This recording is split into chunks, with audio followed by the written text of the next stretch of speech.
Yeah, it does take a long time to get on, but it's great once you get on because then it's like 3 days later, it's out and we're pushing it. And it's a whole deal. So it's awesome, man.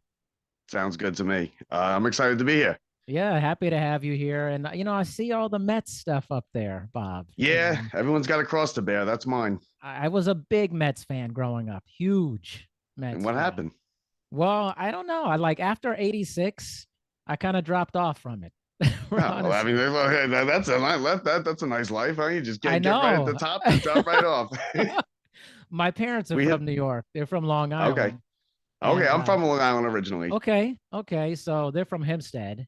I'm Sayville Okay, and so my dad out was a huge Mets. He still is huge Giants, Islanders. Yankee. Yeah, yeah. So Okay, I was just so, back on the East Coast. I'm in Washington State visiting my parents. They're in Maryland now, but my dad's a monstrous like Giants fan. That's like his oh, big me thing. too. I'm a huge Giants fan. You got the Jets out there this week. Eh.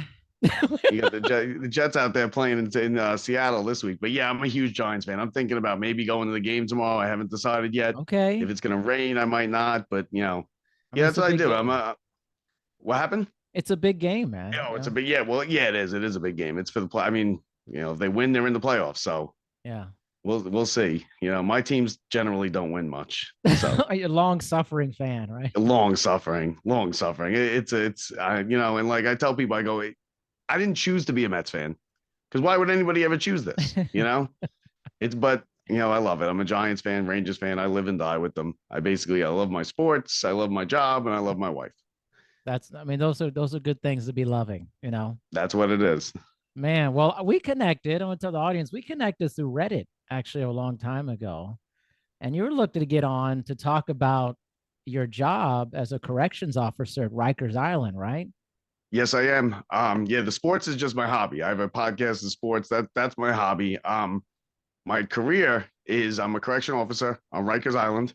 Um, I'm about to enter my 8th year on the job, and I like to talk about it because most people don't know what we do. Most people have no idea what we do. They think a correction officer is walking up above the tier with a gun, and they just really have no idea what the job is, the struggles we go through. Even in our own city here, even in New York, just yesterday I was in Times Square. I was going to try and get so I was looking for an NFL shop, but I wandered into one of the I Love New York stores. They have a ton of FDNY, a ton of NYPD stuff, not a single corrections thing. We're just as much law enforcement as they are. Now I get why they do that because people come from out of place, out of state, out of country, and they buy the FDNY, they buy the NYPD, so they're moneymakers for the city. That's also why we get ignored somehow with the budgets too. Because if you're going to say you're going to put $10 million into the corrections department, people don't see that. If you don't go to jail or you don't work in jail, you're not going to see where that money's spent. So it almost is like, why are we spending money there? Why are we doing this? So I like to try and get the word out, just kind of let people know we're here. We do what the job we do it's a tough job. I'm not as you can see, I'm not a big guy. I'm not fighting anybody. They try to fight. Yeah, I have been assaulted. I use my OC, which is my pepper spray. That is, that works like a charm. Yeah. I use that as much as possible if I have to, and that's pretty much it. I actually, as crazy as it sounds, I love the job. I love the job. Man, I think that's one of the reasons why I want to talk to you because I was like, I love going behind the curtain of a variety of places, because it's really everything is based off of what you see and is what you see the accurate depiction of something. And in this case, what do most of us on the outside see? We see a documentary about prison or we hear about it from another source, but we're not hearing it directly from the source for that.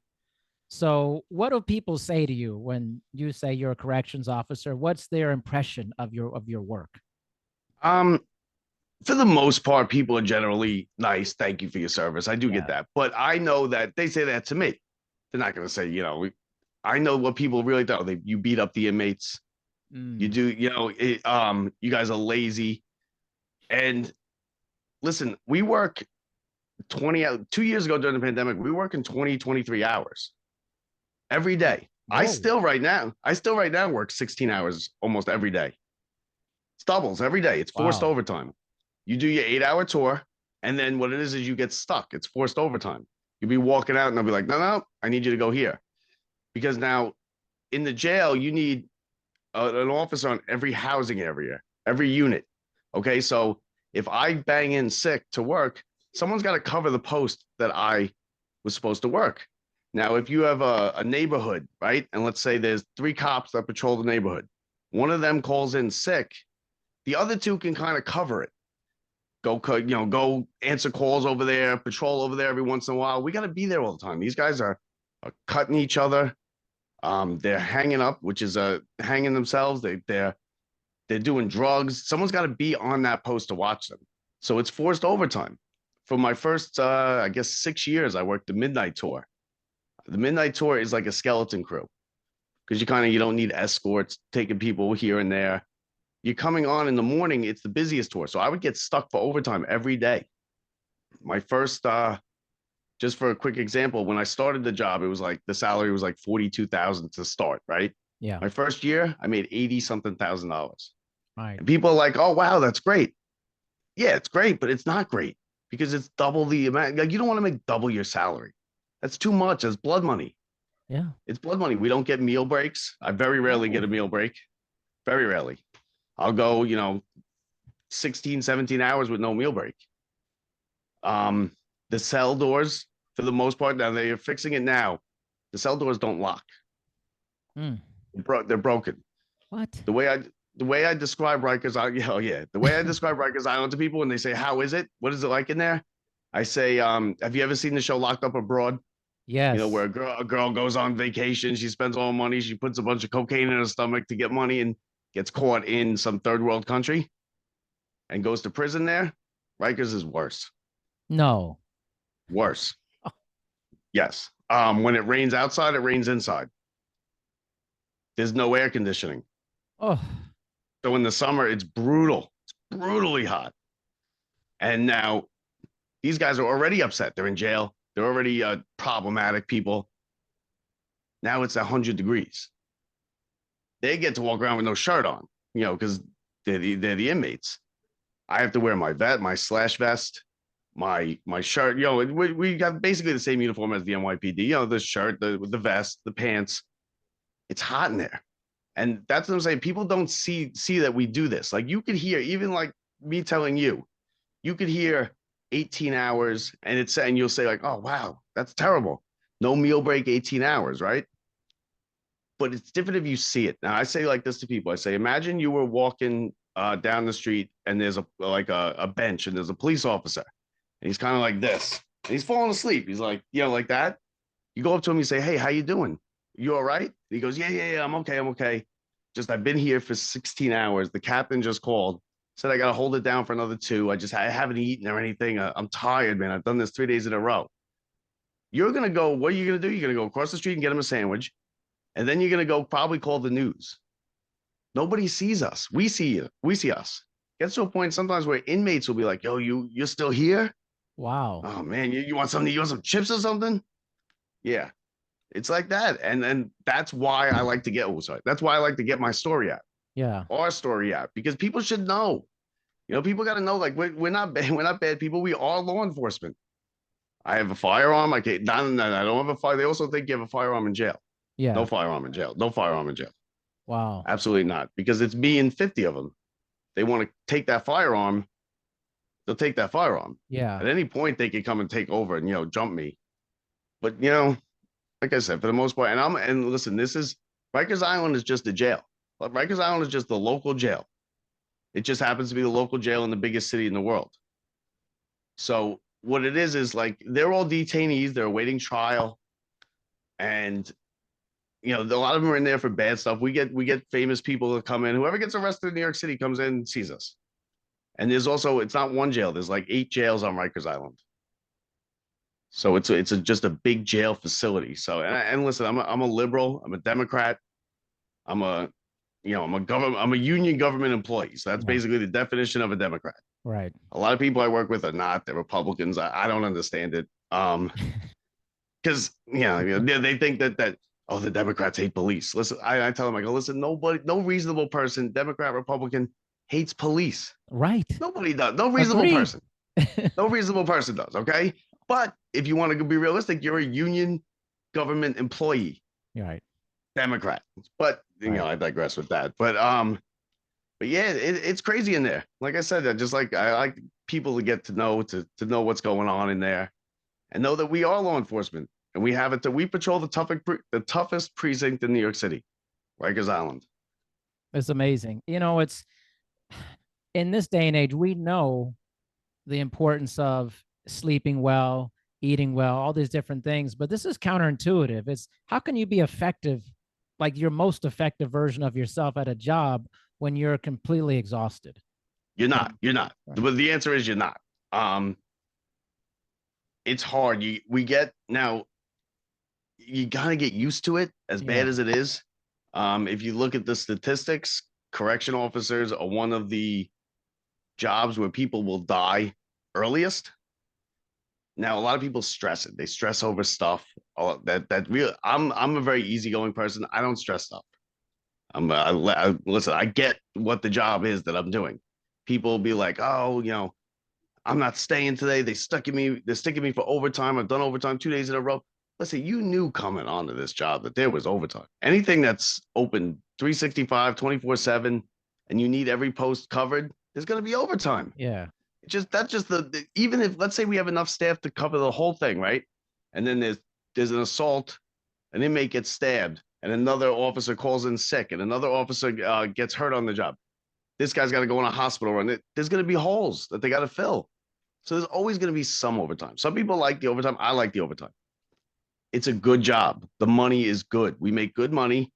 I will get to stop working one day. That's why I took this job, Right. because I get to stop working one day and I get a check for the rest of my life. Right. The pension. I get a pension. My pension is great. I get Is it 20 50% of my years? 20 years? 20 years. It's Yeah. actually 22 and a half now, but Okay. yeah, 20 years. But yeah, 22 and a half. And you hear a lot from officers and stuff like this. They don't care about us. This job don't care about us. Listen, no job cares about you. You want to go sit in an office with a couple of women. True. They all hate each other. You know how office politics are. They all hate each other. You get your $500 Christmas bonus. You get your $54,000 a year.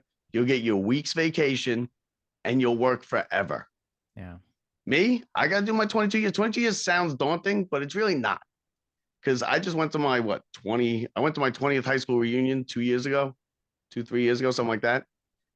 I couldn't believe it. I was like, oh man, it feels like just yesterday we were in high school. Right. So it goes by day by day. It's slow. It's hard. I worked yesterday. Yesterday, 2 days ago, actually, 6 a.m. to 8 o'clock at night. I went to Bellevue on a hospital run.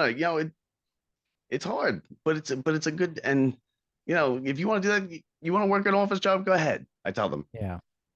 go ahead. But you don't know what you have, and so the grass isn't always greener on the other side. Most definitely. I mean, there's a few jobs still out there that have a pension, like oil refinery workers and things like that. They're doing a similar thing where they're obviously it's a different job, but they're working for that 20 to not have to work anymore, type of thing. Yeah, there's not many jobs there's not many though. There used to be all of them. It used to be like the airlines had pensions. They all had pensions. Now it's not. I mean, listen, and I get the benefits. My benefits are the best benefits you could have. Okay, they're the best benefits out there. I go to anything happens, it's like $50 at the doctor. That's amazing. And people don't understand that. Like a lot of them are young. I wish I came on the job at 21. Right. Like I was allowed to. I'd be be be done out the already. door pretty soon. I'd be like, I'd have my 3 stripes on my arm. I'd be sitting in some cushy post. I'd be hanging out doing nothing. And there's a lot of sitting around at my job. They don't pay you for what you do. They pay us for what might happen. What might happen. That's why we get big money, because things do happen. Like I said, I got my nose broken. I'm not a fighter. Yeah. I'm not. These kids, they'll say all the time, yo, why don't you just gonna spray me? Why don't you fight me? Because I'll lose. That's why I'm very not realistic fighting about this. Yeah. I'm a 40-year-old man. I'm not fighting people. We live in a civilization. Stop. Yeah. You're just gonna spray me? Yeah, I'm gonna spray you. And then they'll even say, you tough like this in the town? No. Because I don't have a button where I can press and people are coming to save me. I don't have the OC spray. No, I'm not trying to be tough. I just want to pay my bills. I'm here to do a job. That's it. I got nothing against you. and they all think I'm racist. Like I'll walk in and it's like, oh, you're Really? racist, Donald Trump. Yeah, I'm like, listen, first of all, I did not vote for Donald Trump. Second of all, I am the least racist person that you would possibly. There are some things I just don't understand in 2023. I don't understand how there's still racism, Yeah. and I don't understand how there's like homophobia. Like Right. racism, we figured out all a long time ago. Okay, a long time ago. We are exactly the same. Someone's got more pigment in their skin, Right. whatever it is. Listen, there's gay people. It's 2023. There's gay Of people out there. course. Get over it. Get If you're over it. gay, if you're not gay, whatever. Who cares? And they're kids. I work with the young adults, so they're like 18 to 21. Oh, they're a nightmare. Oh, I have what's a the kid biggest on. issue with them? They just have nonstop. And well, think about it. They have nonstop energy. They never stop. Right. Think about it. Me and you, right? We're regular. We're law-abiding people. Yeah. When we were 19, 18, we were jerks. Right. Right? You were a jerk. Right. You You're thought you not that knew it. intelligent either. I mean, You thought you knew it all. You thought yeah, you were right all the time. You that's were a true. jerk. These guys are the same way, but they're like hardened criminals, Yeah. gang members. They all carry guns. And I try to tell them, I go, listen, you wanted to carry a gun? That's your right as an American citizen. But don't carry an illegal gun in New York. It's the wrong place to be carrying an That's illegal gun. true. We are tough on guns here. Go down to Texas. You could put a machine gun Do on your anything back there. and go walking through Walmart. That's true, man. No problem. No Don't come to permits, the tough. nothing. Yeah. And they think they got it all figured out, and like they're all rappers. They all want to be rappers, and Of which is course. fine. Yeah. I wanted to be a baseball player. I wanted to be I wanted to be I went to school for broadcasting. Right. So I get that. That's cool. You want to be a rapper, and then but stop trying to get rich quick. I go, Yeah. nobody's getting rich. None of us are getting rich out here. None of us. I go, get a good job, pay your bills, have a couple extra bucks to go out to dinner, have a couple bucks to pay for a nice house, and that's it. Stop trying to get rich quick. So are you Even if having you're meaningful conversations with inmates? It oh sounds like. yeah. Oh yeah. Listen, you develop relationships with them Okay. because I'm with them every day. Yeah. Now it's a very fine line. No inmates are not your friends ever. Some people blur the line. Listen, they're not your friends, but of course I have relationships with them. I'm there sometimes every day with them. 16, 17 hours a day. I'm with them one with my wife sometimes. So I'm with them all the time. So you do develop a working relationship. Yeah. And they get with the program. They try to be tough. They try to intimidate you. You just gotta, listen, I'm fake it till I make it. Like I said, I'm not tough at all. I'm just a skinny, well, not as skinny as I used to be, but I'm just a regular guy. I'm Just not a guy. fighting you. Yeah. Like just the other day, the guy was like, what would you do if when you left, you got shot? I was like, I'd probably die. Because that's what happens when you get shot, right? That's what happens. And they're like, oh, they have no response to that. Because I'm like, How do you respond if you're not used to that type of like, what do you want me to say? Like, Yeah. what happens if I set someone up and you get shot when you leave here? And I told her, I'm going to murder your family. And I'm like, okay. I'm like, listen, you're going to murder my family, my whole family, because I closed your cell? Let's think about this for a second, Right. man. You're going to murder my family because I closed your cell door? Are we like, and they'll start laughing and they'll be like, yeah, he's right. What is he talking? Yeah. And like I'm very sarcastic. Yeah. I can be an asshole. I can be, can I curse? I could be but Yeah. they end up liking me. They usually do end up liking me. I'm fair. I try to be fair. Yeah. I try to just do my job, be fair. Listen, I can't have you in the cell, 5 of you in the cell, because God forbid something happens in the cell. Now you sue the city and we lose vacation days. But like I said, it's a good job. I have unlimited sick days. If I get hurt on the job, if you get hurt on your job, let's say at a store, an office, you'll say you get hurt, you break your leg, you go out on disability. Disability is like a 30-year payment. Yeah. If I get hurt on my job and I go out, I get full salary as long as I'm out. So there are good benefits to it. And I try to tell people that that's what the city does. That's the city caring for you. What do you want? What did you think this job was going to be? It's not a safe place. Jail is not a safe place. So are there discussions between correctional officers about the reality of the job? Yeah. I mean, it's like any job, a PD gets this, PD gets that. No. Listen, go talk to a cop. Go stop a cop. Go ask him. He'll sit there and complain to you about his job for 4 hours. Go stop this. Go talk to the center fielder on the Mets. He'll complain about his job, about something. It is what it is. Listen, Yeah. just no, nothing's perfect. But like they'll be like, oh, our union's terrible. Listen, the union is not terrible. We are the second highest paid correctional officers in the country. We get unlimited sick days. I get 28 days vacation a year. I get a pension. I get the best benefits. Yeah, is it a hard job? Yeah, it is, and it is hard and it is stressful. We die early, most of them. Yeah. A lot of us. We just lost an officer the other day. I lost two. A girl officer died, heart attack. An officer that I used to work with a couple months ago, heart attack. He didn't even make it to his pension. And to Wow. me, that's the saddest thing because that's what we're working for. I'm working for the pension because now, Yeah. like when I'm and then, like I said, some of these kids will get their pension at 43 years old. That's incredible. They're gonna be getting a $60,000-$70,000 pension for the rest of their life at 43 years old. Wow.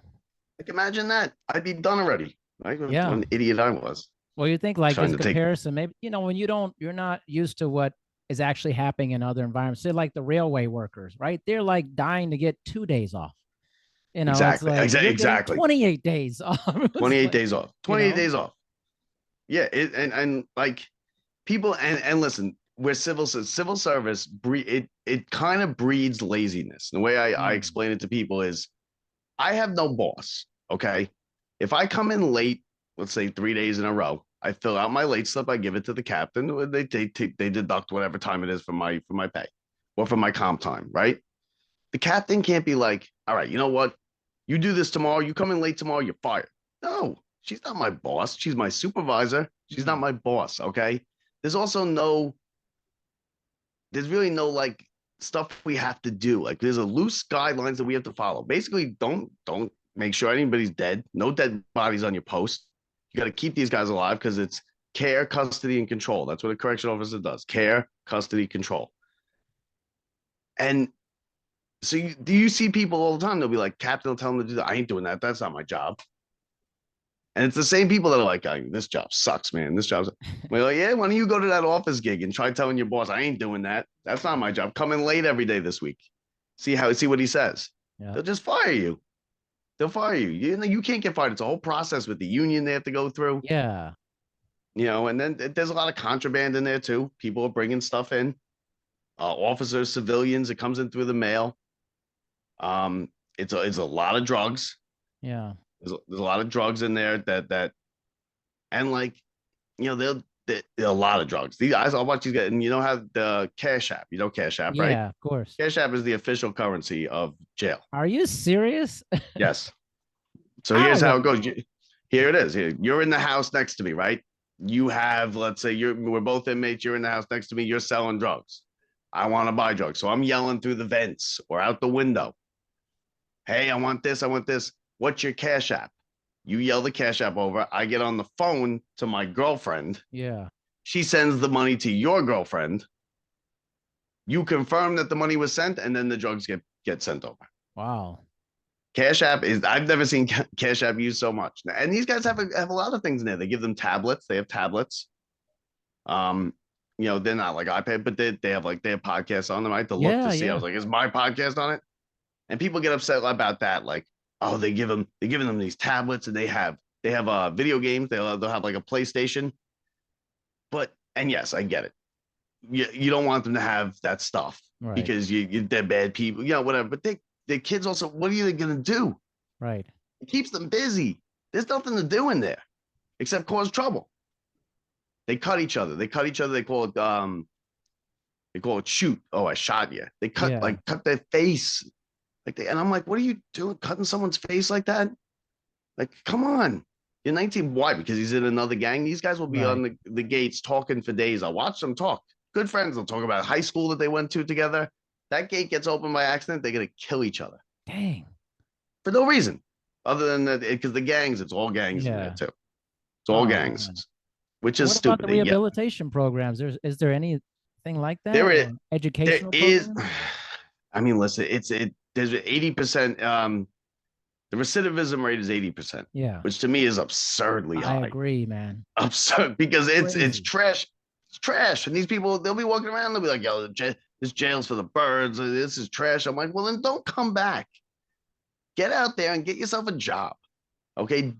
Just again, you're not going to get rich. So stop trying to get rich. And even if you do, I try to explain to them. I'll be like, let's say you become a very successful drug dealer, hundreds of thousands, big money, this and that. What are you going to do? I go, you can't buy a house. I go, and they're like, yeah, but I'll buy a house. I go, okay, here's what's going to happen. You're going to buy a house, okay, with your cash. The next day, the IRS is going to knock on your door. The guy's going to have a piece of paper. He's going to say, sir, here, it says here you made $0 in the last 6 years. How'd you buy this $350,000 house? Where'd you get the money? Where's our cut? That's right. And they're like, I'm like, and I go, do you know how to launder money? And they're like, well, no, you don't know how to launder money because you're a 19-year-old kid. So stop. All right. So stop. So go get a job. And they don't know. And I tell them all the time, I go, it's not about how much money you have. It's about how much money you can borrow in life. That's what life is. Yeah. Even Bill Gates isn't paying full cash for his house. He's putting it's a $10 million house. He puts $2 million down. He borrows $8 million, pays it back at $100,000 a month. And that $8 million that he saved is working for him, making him money. I said, I can go buy a Porsche today. After this show, I could go get a Porsche. Okay. I put the money down. I go get a Porsche. I look rich driving down the street. I'll have to live in the Porsche. And I will, but I can have it. I can look rich driving down the street. It'll look good. The women will think I got a Porsche. And they don't know what real money is. They'll be like, oh, I'll give you $10,000 to bring in some cigarettes. I'm like, $10,000? What am I going to do with $10,000? Like, yo, no, 10 bands, bro. I'll give you 10 bands. No. $10,000 to what? Give up this job, these 28 vacation days, and it's $100-some thousand, and then my pension. I go, $10,000, you guys, that's not even real money. They don't understand money. Sure. They all deal with cash. It's sad. And some of them didn't stand a chance, So it is sad. Some of them are good kids. Some of these kids have ruined their lives already. They're facing 25 years. They're 19 years old. Man. And you try to look at the bright side. You try to be like, listen, do you think I'm an old man? And they'll be like, wow. Some of them are like, yeah. And I'm like, screw you. But some of them will be like, nah, you're not that old. I go, well, even if you get these 20 years, you're going to be my age. I'm not old. I hope I'm not old. I still have a life ahead of me. So you could still have a life. Just, and they think that they don't understand the process. You really do see how important it is to have that everybody gets legal representation in this country. They don't understand. They don't understand what bail is. A lot of them think, oh, I'm bailing out. I'm out of here. No, bail is just, you're waiting your trial outside. You're still, or they'll be like, I have a paid lawyer. That's a big thing. I'm going home. I got a paid lawyer. Where there's no video of the crime. And I'd say to them, I go, you know what? I go, if I didn't shoot this person that I'm being accused of, you know what I would hope there was? Video, because I'm not on it. Right. I'm not on the video. So it's sad in some respects, but they're also, some of it, they're very violent. Well, it's difficult too, in that, like you said, some of them don't stand a chance. And it goes back to kind of the origin story of all people. It's, what were you born into? And then who are the people around you? And then the choices you start making in that environment. It's a very difficult thing to overcome sometimes, Yeah, it's all economics. And I tell them, I go, listen, racism, there is racism. Of course, there's racism. It gets a little better. I like to think that racism gets a little better with each generation. Yeah. And the story I tell them, I go, listen, there's not people walking around in white hoods, burning crosses. Okay, it's just not, that's not the racism anymore. I say, like, when my grandmother, clearly, as every person, most people's grandmother of the one that were white, is racist. Okay. They were racist, though. I don't want black people moving on my block. Right. Okay. My mother is also that generation is less racist. That's right. They were more like, and I even asked, but I told my mom this, and she got annoyed. I was like, you're racist. She's like, no, I'm not. I go, okay. So here I go, what if I brought home a black woman and said, this is who I want to marry? She said, don't, I would be happy for you as long as you loved her and that's who you want to be with. Okay. And then she paused a minute. She goes, but it's like, you mean black grandkids? I go, there it is. There it is. That was the one. There's the racist. There's your racism. That's your racist. Yeah. You're not saying it. You don't. Now, this generation is more institutional racism. Yeah. Okay.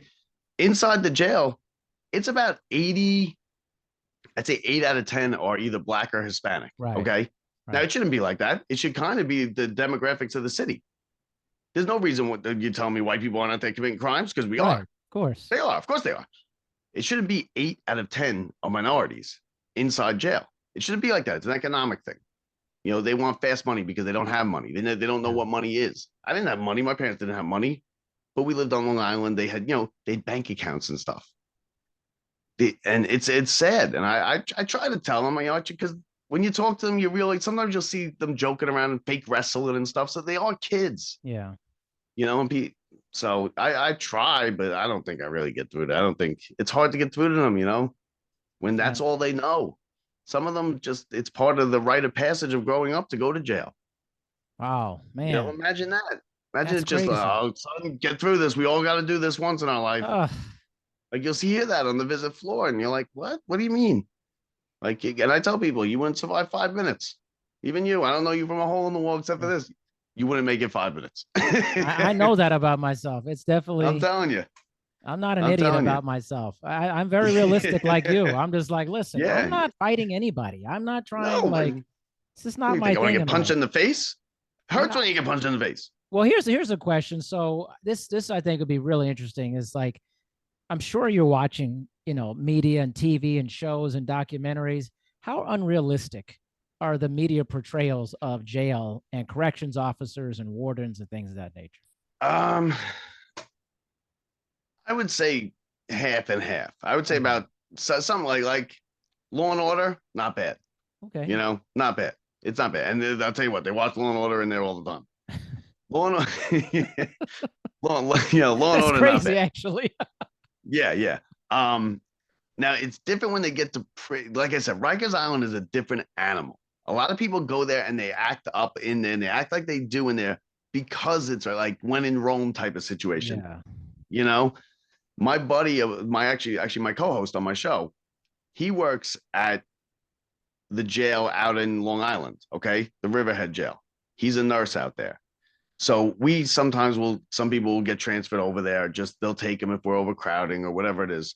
So he had a guy come in middle of the night into his intake, and he's yelling. He walks into the intake and he's yelling, whoop-dee, whoop-dee, whatever the gang signs, the gang calls. And it's 3 a.m, screaming and yelling. And the guys were like, yo, shut up, bro. We're trying to sleep. This isn't Rikers Island, is what they said to him. So Rikers is a different animal. And when you go upstate, it's even more different. Like from what I understand, these guys are like, oh, they ain't gonna act like this upstate. They ain't gonna act like this upstate. Like I said, the cell doors don't work here. A lot of times they kick the doors open. They're fixing them. They're fixing them now. But I couldn't believe it. I said, come on. Crazy. Like it's jail. The one thing that you would expect to work in jail. That has to work. It's a lock. It's a lock. Come on. Let's get something right here. And it's just the place is falling apart when they try to, they're going to replace Rikers, and a lot of the officers are like, oh, they're going to replace Rikers. I was like, please. Yes. How nice would it be to have air conditioning or a new building, new cells that work, not the boards that we opened the cells on to be look like they were dug out of an archaeological dig. Wow. But I'll believe it when I see it, because they've been closing Rikers Island since me and you, our parents were our age, So I'll believe it when I see it. Wow, that's. But crazy. Yeah, but TV gets it right sometimes. They get somewhat right, Sometimes it's like anything else. It's sure. I didn't see Orange is the New Black, but I heard that somewhat. I did see Oz. Yeah. And back in the day, and Oz, that had Stabler as an inmate there. Yeah. But Oz was pretty good. It's a violent place. You got the inmates run the show. There's 50 of them. So a guy will walk in and they'll tell me straight up, they'll be like, nah, he's no good here. He can't live here. Well, they'll pack him up and they'll put him on the gate. They'll put his stuff on the gate and they'll be like, he's got to go. They'll come up to me sometimes. They'll be like, listen, he's got to go. Otherwise, we're going to take care of it. Wow. They all have weapons. They all have weapons. That's crazy. Yeah, they all have weapons. Everybody, like you'll watch a video and a fight will break out, and you'll see the guys reaching into their pants, which is into their, they're behind or whatever, and pulling out their weapons. It's crazy. That's why I'm not fighting you too, because I don't have my weapon is the spray. I'm gonna spray. It works like a Yeah, charm. I got sprayed in the academy, and that's why they spray you, so I know how bad it you is. know, yeah, Because when you spray, I will usually throw up on the floor because it's like it's not like a straight line yeah, spray. It's like a just airs out the room, and that's why it works. And I tell the officers get scared because the inmates, when you like say, "Oh, I'm gonna spray you," they're like, "You spray me, I'm gonna knock you out. I'm gonna break your jaw." No, you're not. right. It And I'll stops the tell them straight up, behavior. no, you're not. It hurts Yeah, to say it hurt doesn't hurt you any less because you're crip. Okay, it hurts the same. And they sprayed me, and I know that. I tell these officers, use it. Don't be afraid to use it. You can write yourself out of it. I got 40,000 in student loans that say I can write myself out of any of this stuff. Haven't paid them back in 2 years because but yeah, yeah, but yeah, like I'm like just write. It's a lot of writing. You got to be a strong writer yeah. because you got to write what happened. You do. You got to write what happened. There's cameras. There's cameras. A lot of officers don't like the cameras. Oh, these Oh, cameras. Listen, the cameras are there. they're The there. cameras are just a part of life. They're there. They're everywhere. I mean, literally You know, everywhere, outside of jail, everywhere. inside of jail. I mean, Yeah, doesn't you matter can't even commit crimes these days. Like, why would you commit crimes? because there's always a trail of video evidence Always, by citizens or yourself. Or, always. Listen, the only way I can think of to ever possibly get away with murder would be just to kill a completely random stranger out of nowhere with no help from anybody, and you got maybe a 30% chance of getting away with it. right. Because if you kill, there's too much evidence and stuff. Forget it. There's too much. And You know who had it right? And the phone always I, gets people because they ding the yeah, tower that and they see all your texts and people never think yeah. about that stuff. Yeah. I said, you know who had it right? This sounds morbid, but you know who had it right? The Beltway snipers. Remember them back Yeah, in I the do day? remember that. They I were do remember. picking people off at gas stations in Yeah. Baltimore, and everyone was looking for the white van because 3 people saw a white van because there's white vans everywhere. Yeah. But even they got caught. And it was like a guy in upstate New York, True. John Lee Malvo or something. Yep. And Yep. his stepson, like even they got caught. The That's guy that true. blew himself up in Cincinnati or something on Christmas Day, blew his trailer, his Winnebago to smithereens, a million pieces. They had no idea who it was. 3 days later, they found out who it was. It's too good. Science is too good. They get you. It's too good. Don't commit crimes. Don't That's commit crimes out there, don't people. commit crimes, people. I always say that to people too. I'm like, you're not gonna like get away with it. Like it's like very rare the instance. I mean, you're gonna go like Very rare. leave the country and they extradite people. I mean, they're gonna get you. That they're like, I'm like, where are you gonna go? They go, I'm gonna go to Canada because Canada doesn't want you up there if They don't want you. committed murders. And they seem to think that there's a with the Commonwealth. I get this all the time, and I Yeah. always tell them, I'm like, you're wrong. They're like, oh, you just got to make it to a Commonwealth state, and you're good. And I'm like, no, like so Massachusetts. They're like, if you make it to Massachusetts, you good. They don't send you back. I go, listen, think about does that make any sense to you? Does it make you think Massachusetts is gonna be like, oh, they want the murderers from New York Right. running there? No, they ain't said why would they not send you back? Why would the people of Massachusetts not want to send you back? If you killed someone in New York and they're just gonna let you walk the streets of Boston? Yeah. No, of course not. Even Mexico, the only place won't send you back is a place that doesn't have death penalty, and we are gonna put you to death. And you know what? We work out a deal with them where we just give you life in prison. Yeah. And there's not many even countries like that, and they're not around here. These guys never been off their block, let alone to another country. Right. This is Rikers Island is the biggest field trip they've ever taken in their life. As sad as it is, a lot of them that's the furthest away from home they've ever been.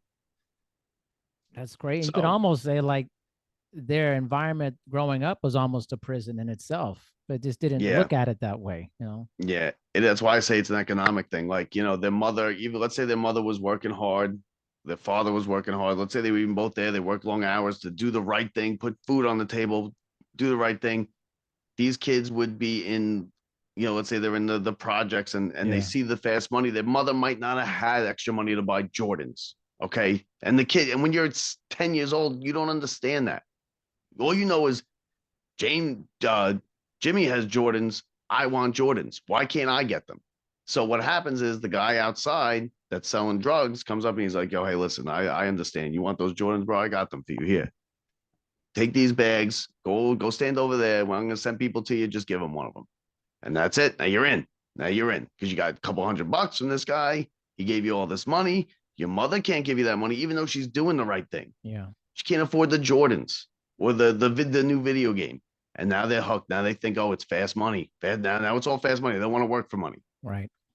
And I try to tell them, they're like, yo, I'm getting offered this, I'm getting offered that. I'm like, they're like, it's crazy that this guy got this many years for this. And I'm like, there's victims to your crimes out there. Whatever crime you did, there's a victim. If you killed this kid, there's a mother going to the DA saying, you're only giving him 7 years. What do you mean? That was my baby. You killed my baby.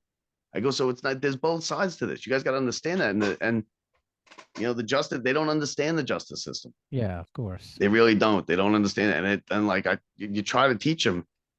And that's why it's important. That's why it's so important that everybody has legal representation. So that you don't get taken care of. Most of these guys don't have money for an attorney. Like I said, they think if they have a paid, they say they're like, no, I'm good. I'm going home. I got a paid attorney.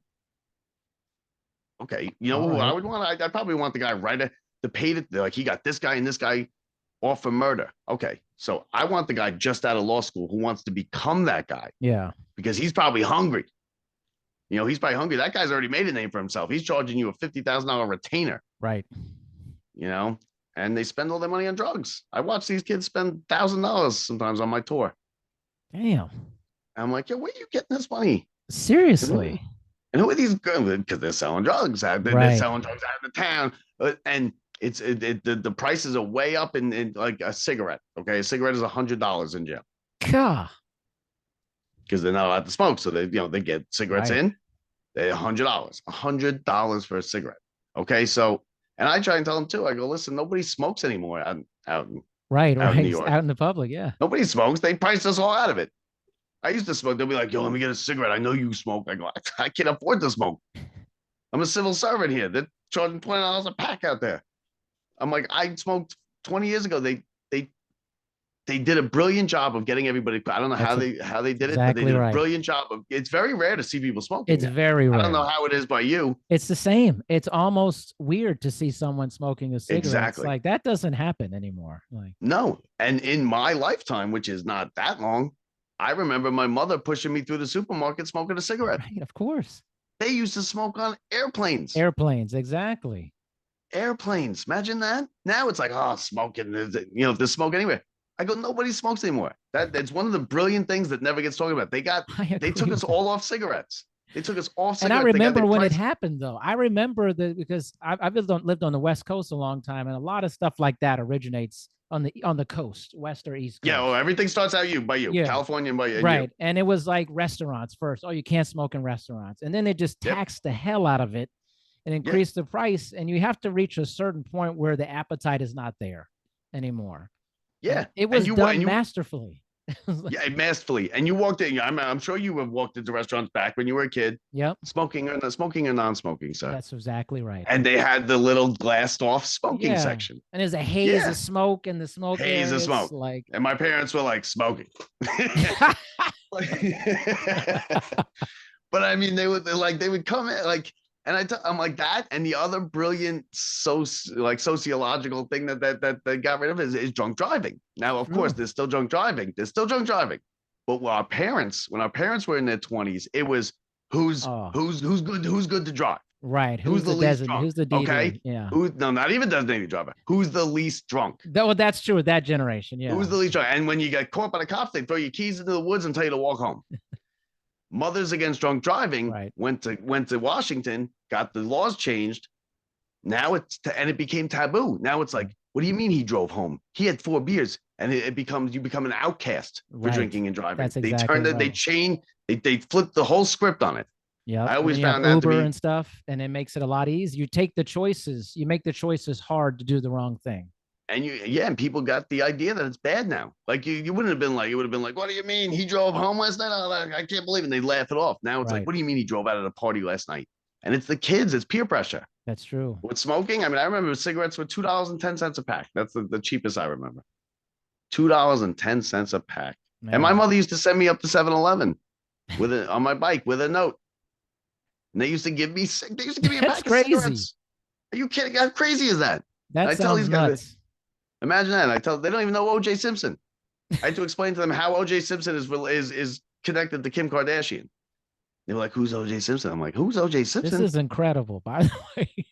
I was like, everybody sit down, sit down. We're gonna tell. We're You're gonna like, this is a say story. We got to talk about this. telling you guys the story of O.J. Simpson, okay, and how if he did it, it happened. Don't write a book saying that if I did it. Like, Yeah. And it's like if is up here in the tiniest little print, and it's I did it. I did I'm it. like, Yeah. he did it. Listen, people are like, nah, he didn't do it. I go, listen, he did it. He All right. definitely did it. They just I mean, DNA was new back then. People yeah, didn't yeah. understand it. Okay. They heard like 1 in 10 million, and they were like, that can't be right. That can't be right. 1 in 10 million. So yeah, so you know, I have, like I said, I have fun with them in there. You have to. I'm with them more than I'm with my family at the time. Do you talk to them about But sports since you love sports so much? oh yeah, I talk to them all the time, and like I tell them like I even tell them I have a podcast. I'm like, yeah, I got a podcast. Because you know they'll be, and I'll say I have, and I can't believe the amount of like the guests that I get. Like some of the guests are like I'll get like the coaches of the teams and like the broadcast, and I'm like, I can't believe these guys want to come on my show, and I'll tell them about it, and they'll be like, no, I bet you don't play basketball. Shoot, I can play. I was like, I played forever. And you know what else I do is, and you gotta lie sometimes. You can't really lie to inmates because they'll know. They know you. They'll know when you're lying. Okay. Yeah. That's why I'm honest. The one thing, sometimes if they'll have me like cornered. I did this one time, a couple times actually. They're like, they're pressing me for something. They kind of like it's surrounding me. They'll be like, how about we knock you out? I go, listen, you want to do this? That's fine. You want to do this? That's fine. We can do this. I go, but just know that I'm a 2-time state champion wrestler. And they're like, what? I go, yeah, 2-time state champion wrestler. So I will have you on your back with your arm broken before the fight even starts. And they're like, I go, listen, it was a long time ago, but I was 2-time state champion wrestler, and I will have you on your back before you even know the fight starts. So they'll end up backing off, and my partner will be like, you 2-time state champion wrestler? I'm like, nah, never wrestled a day in my life. But they don't know that. Of course they right? Like, they didn't call my bluff. Luckily this time they didn't call my bluff. So like, you know, sometimes you just got to be creative. And like they say to me all the time, they're like, oh, you're a movie. They think I should be a comedian or, you know. Yeah. And I tell them that's what I went to school for. I went to school to be a broadcaster. I wanted to be a sports broadcaster. You know, now 20 years later, I do it on a podcast. Yeah. But I like I said, I love it. I love the podcast. I love I enjoy my job, and I know I get to retire one day. I've been out there. I've worked those crappy jobs. Yeah. You know, for big billionaire companies. Trust me, they don't care about you. They don't. They definitely don't. No. You know, so and civil service, and I like telling these stories. Listen, if I was a police officer, you know what police officers do. You see police officers every day. You probably never spoken to a correctional officer. Never. I've spoken to plenty of police officers. Plenty of them. And listen, it's an honorable job, and they do the same. But you know what a police officer does. Yeah, of course. You don't know what I do. No. You don't know what I do. You don't know. Most people, when I tell them a story, I'll be like, yeah, so I'm out on the floor. And like, we're on the floor with them. It's basically like a room, me and 50 of them. Okay. And I'll be like, I'm on the floor. And then this happened. And they go, wait, what do you mean you're on the floor? And that's where the story stops, because now I have to explain. Yeah. They're like, you're not like in a bubble. Do you have a gun? No, I don't have a gun. They take the gun and shoot me with it in 10 minutes. I might kill 2 of them. For sure. Now I have a gun outside a job, and I have a gun when I take them on a hospital run. So, you know, and I never shot a gun in my life before this job. I don't need guns. You know, I got these blue eyes and a sense of humor, and that's all I got. You're like, I disarm them with that, you know? Yeah. How often are the incidents, like in a year, since you've been there, how often are there incidents that you have to attend to? Oh, I mean, every day. Like every day. Like when I first started, I was on the midnight, right? So we were getting some meal breaks. Yeah. You could, now when you go on a meal break, it's 40 minutes. You go, you can't leave the facility, one, because you're on an island, but you have to respond. You're the response team to alarms. So an alarm will go off and you got to respond. You got to suit up and you go to the alarm. A lot of times you'd go to a meal at 3 a.m. and you'd be gone for 2 hours. You wouldn't, you know, because you'd be responding to alarms, because there's dorms and there's also cells. So the dorms, they're just beds in a room. Yeah. So they, you know, they can fight at any time. There's multiple alarms every day. I mean, sometimes I'll go like, you know, multiple weeks with having 2 uses of force every week. And now, like, most of my uses of force are like, you know, most of mine are OC, chemical agents, because I spray, but Some people, anything. And you go to a guy walks out the gate, right? He's standing in the way, he's sticking it up. He's like, yo, I ain't going. I ain't going back in. What do you mean you're not going back in? I ain't going back in. So now eventually we're gonna have to come and put you back in. We can't have you just sitting there. Now, what I usually do is they're just looking for attention. I'll just ignore them. Yo, I ain't going back in. I gotta get to the clinic. I got chest pains. That's their big thing. Because technically what you're supposed to do is if someone I'm not a doctor, is what they teach you. You're not a doctor. How do you know if he has chest pains or not? Right. Now, I'll tell them now there's air conditioning in the clinic. So in the summer, they all have chest pains. And I'll have like 15 guys like, yo, I gotta get to the clinic. I got these chest pains, bro. And I'm like, come on. What are the odds that I have 40 perfectly healthy men, 18 to 20, and 15 of them have chest pains at the same time? I was like, come on. I go, you know what? Like, I've never had chest pains. You know why? Because I'm not 80 years old and I'm not 300 pounds. Right. That's why. So I've never had chest pains. So I'm going to roll the dice. I'm not getting you to the clinic because the clinic's going to kill me if I send 15 of you down there at 2 a.m. So sorry. Well, they'll be like, I got a headache. I got to go to the clinic, call a medical emergency. I'm like, you know what I do when I have a headache in the middle of the night? I go to sleep. I don't go to the doctor at 3 a.m. and be like, I got a headache, doc. Go to sleep. Stop. So yeah, you learn how to jail. You learn it's a different environment. Nobody knows how to do this job when they start. You just kind of develop your own way. Just be yourself is the best way I can describe it. Be yourself because they're gonna know if you're not yourself. How do you know? How does this translate to you're going into this very different environment for work and then you come home. What's the kind of decompression from that, or what is that like for you? It's tough. I like to think I handle it better than a lot of people, but on some aspects, I'm sure I don't. The divorce rate is very high. You don't see your spouse a lot sometimes. When I was working the midnights, we had 2 ships passing in the night, and it was, just I'd work from 11 till 1 in the afternoon sometimes, or 11, and then we wouldn't see each other. It'd be like, all right, meet you Tuesday for sex, and then that'll be it, you know. And then, but like, you don't see each other, so the divorce rate is high. They said that from what I understand, I don't really see it because I don't get involved. I don't where I eat. So people are like the infidelity rate is very high at the job between like officers and stuff. But it's hard. It's hard. And I like to think I handle it well because I like to think I'm easygoing. I just let stuff roll off. I'm not bothered by stuff. I really try not to let stuff stress me out that I can't control. Like I'm not screaming and yelling because the guy is honking his horn because I can't control that. Yeah. So it's not worth my stress. So, but yeah, it's a problem. It's a problem. That's why we die early because of the stress. People stress the wrong stuff. I'm like, who cares? Yeah. Don't stress that. Don't stress everything. This is your job. Come do your job and go home. But yeah, it's a problem. That's a problem. Stress is a problem. Plus, you're working these long hours. Yeah. You do 20 hours, like 20 hours, like, come on. Like, where do you ever hit 20? Now, if you do 20 hours, you get the next day off. Okay. That's how it works. So during the pandemic, but it's not, that's what people would say. I'd go relieve someone at 18 hours. They'd be like, nah, bro, come back. Go find something to do for 2 hours. Right. They want that day off. I'm like, it's bad when we're rooting for 20 hours. Right. That's bad.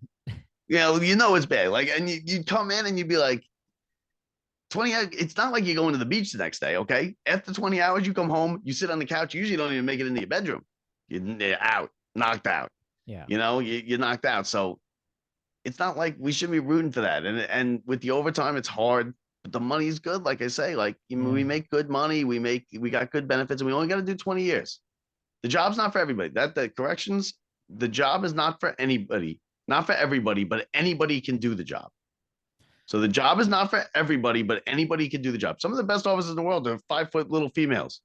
They walk into that housing area and they run the show. They run it. They run the show. So what's kind of a general, maybe psych profile for a good correctional officer, you think? Just generalize. I know it's not. I would say somebody who they're not going to be crippled by their fear. Okay. Everybody's a little scared. It's not normal if you go in there and then 20 guys start cutting each other up out of nowhere and you're not a little scared. but you can't be crippled by it, and you don't know how you're going to act until that moment comes. I had no idea if I was going to be able to. If it turns out I'm fantastic at it. I love it. I'm like, I spray them all in the thing, yeah. But it's just you can't be crippled by your fear. Come to work. You have to have a good work ethic. You have to be ready to work and look at the bright side of stuff. And also understand people. I'm good at reading people. I'm the kind of person that like I walk into like I don't know. I can make friends. I can adjust my personality to how it needs to be adjusted at the moment. Yes. And like that's how like you got to be know your audience is how I say it. Know your audience. Like I know what jokes I could tell at some places. Like some people, you don't want to tell them inappropriate jokes at the wrong place. You don't want to be telling a sex joke in front of your grandparents. Of course, it's not going to happen. But like, know your audience. Know who these guys are. Know that they're people and they're just detainees. I get it. Most 98% of them are guilty, but they're detainees. They are innocent. As far as the law looks at it, they are innocent. They have not been convicted yet of these crimes. They are awaiting trial. They are detainees. So you got to look at it from their point of view. Don't be upset about things you can't control. Okay. And if you need to talk to people, talk to people. Go talk to someone. Listen, there's nothing wrong with going to therapy. Okay. We're all got a lot going on. It's complex, here. Man. Okay. You're not, we're all crazy. I would love to have this figured out. Right. What's going on up here? That would be great to have this figured out. So talk to people, and don't be stupid. Don't be stupid, dude. A lot of the kids, a lot of officers, young officers end up bringing in stuff and they get caught, they get arrested. I'm like, you're throwing it away for what? $50,000, even if it's $50,000, $60,000. Maybe 10 million. I might think about it. 10 million. You're right for 10. There's a price. I said, well, listen, you know what I say? I say everybody has a price. Yeah. Mine is 10 million. Okay. So nobody's paying you 10 million. No. That's good. Some people's price is $2,500 because everybody's got a price. Listen, you'd be an idiot. I'm not bringing in weapons, but $100 million. Yeah, no. But nobody has $100 million. Right. I mean, a billionaire is not in Rikers Island ready to give you. Well, Weinstein was in there. Yeah. we had Weinstein in there. Good luck to him up there. He's gonna. I mean, it could be bad. Honestly, it could be bad. Yeah. What about the older inmates? Do you ever talk to the older inmates? What's their mindset like? They are. I'm glad you brought that up because I tell the kids all the time. Look, like the guy who brings the food. They're usually workers in the jail because the inmates they run the jail. They do most of the jobs in the jail. I don't do any jobs. I'm not cleaning or making food or bringing food. They do that. So the older inmates, I tell them, and they'll try and tell the kids, hey, listen, don't be like me. I was you. They'll be the one in the dorm that's sleeping next to the officer, closest bed to the officer. Just, they're old timers. They get it now. They know they threw their life away. Most of them they've been coming in and out, drugs, or they steal stuff, or, just stuff related to drugs. And I'll tell them all the time, I go when the guy that brings your food, when this guy's acting up or this kid's acting up, like, the guy that brings the food, and then they're all nice to them. The inmates, they don't give them a hard time. They're the old timers. I go, why don't you ask him? Because he was you 30, 40 years ago, running around here, gang signs, cool to be in a gang. A lot of them still think it's cool to be locked up. It's not cool to be locked up. Talk to this guy. He's been locked up now in and out of here for 30 years. He'll tell you, don't listen to me. You don't want to listen to me because you don't relate to me. I'm a Long Island kid who was rich and privileged and whatever. You don't want to listen to me. I get it. Talk to him because he's you 30 years from now. They talking about the women and this and that. I go, listen, it's not, everybody gets laid. Yeah. Everybody gets laid. Okay. Then look around. There's people everywhere. Of course. Ugly people, fat people, gay people, straight people. How do you think all these people got here? Everybody gets laid. I go, it's not like this big thing, okay, to be getting laid anymore. Yeah. Okay. So don't be bragging. You know who doesn't get laid? Inmates. Inmates don't get laid. And then they like, yo, I'm gonna do your mother and this and that. I go, you don't know where my mother lives. I'll take out that flow card. I'll be like, but I got your mother's address right here. Tell her to be ready at 6. Yeah. And then, and then I'm like, I can't go back to that house tomorrow. Yeah. So, but the old timers, they're quiet. They do the right thing because they know Listen, and some of them try to help out the younger kids. Some of them do, and they try to be like, yo, you don't want to do this. The younger Yeah. kids get it after a little while. They're like, yo, this is terrible. They'll be walking around, they'll be sitting there, and I talk to them. So like I said, they hate me when I come in, hate me, racist. Yeah. I'm strict. I just try to explain to them, I don't care if you do drugs, but I like my vacation days because they take your vacation days. Yeah. We lose vacation days for anything. If I have a use of force, there's 3 cells open in the back, I'm going to lose 4 days. Mm. I'm not giving you 4 days. No. I'm not giving you 4 days. Sorry. You want to go smoke in the day room? That's your business. I'm not going to bother. You want to fight? Listen, I get it. Jail stuff is going to happen. There's going to be fights here. Fight in the day room. Don't be fighting in the cell Right. because, well, like, find them in the cell and they'll be like, oh, just keep it moving. Keep it moving. We ain't good. We ain't do. I go, what if you're going to cut him? No, we ain't like that here. I go, that's what everybody says. They all say That's what every officer hears right before he gets suspended. Right before he gets suspended. And and they'll be like, come on, just get out of here. Go, what are you doing? They laugh. Like I said, they hate me and then they usually end up liking me. Yeah. Because you know why? They don't expect me to be like the kind of officer. They expect me to be able to intimidate me. And I don't let them intimidate me. Yeah. You just gotta stand tall and fake it till you make it. That's what I say. Fake it till you make it. But are there correctional officers who kind of fit the narrative of a kind of a tough guy and very in your face? And do they do well in those environments? Yes and no. There were a bigger, big guys in there, a lot of them, and then these guys will be like, they won't mess with them. And sometimes they're not good officers. Sometimes they'll be, there's a lot of officers who they know somebody, they have a hook. So their aunt is the deputy warden in one of the facilities, right? So they come in and they have this cushy post. They're the secretary for the warden. They're doing nothing. They're pushing papers. And then all of a sudden, their hook retires. Because your hook was obviously on the job for a while. If they were already somebody when you came on, their hook retires. Now they get transferred. They get thrown on the B post, which is on the floor. So now they got 2 stripes, 10 years on their arm, and they don't know what to do because they're on the floor. They've never been on the floor. I had bad days when I had an inmate, actually, here's a quick story for you. He spit on me, right? 3 days in a row, he spit on me. He's saying, I'm going to murder you. I'm going to murder your family. And it sounds different when they use the word murder. It just kind of sounds like they might do it. And I'm like, I don't even know you. And he was just real angry at me. 3 days in a row, he spit on me, he splashed me. And they were like, what is it? What is it with him? And he would be like, no, he's racist. He's calling me the M word. He's doing this. And they're like, no, he's not. No, he's not. We know he's not. So what is it? And he said, you know what? He goes, all right. He goes, 5 years ago, he was my officer in my housing area.